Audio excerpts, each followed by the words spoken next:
গাজায় গণহত্যায় ক্ষুধাকে অস্ত্র হিসেবে ব্যবহার করছে ইসরায়েল। ফিলিস্তিনের অবরুদ্ধ গাজায় গণহত্যা চালানোর জন্য মানুষকে অনাহারে রাখাকে অস্ত্র হিসেবে ব্যবহার করছে ইসরায়েল। এমন মন্তব্যই করেছে যুক্তরাজ্য ভিত্তিক মানবাধিকার বিষয়ক আন্তর্জাতিক সংস্থা অ্যামনেস্টি ইন্টারন্যাশনাল। এছাড়া গাজায় শিশুদের জন্য পরিস্থিতি খুব ভয়াবহ বলেও জানিয়েছে সংস্থাটি। বৃহস্পতিবার ৩ জুলাই এক প্রতিবেদনে এই তথ্য জানিয়েছে বার্তা সংস্থা আনাদোলু।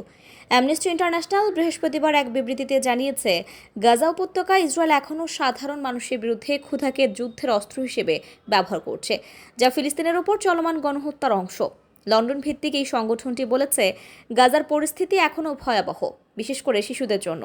টানা বোমাবর্ষণ, জোরপূর্বক বাস্তুচ্যুতি, খাদ্য পানি, ওষুধের সংকট সব মিলিয়ে মানবিক বিপর্যয়ের চরমে।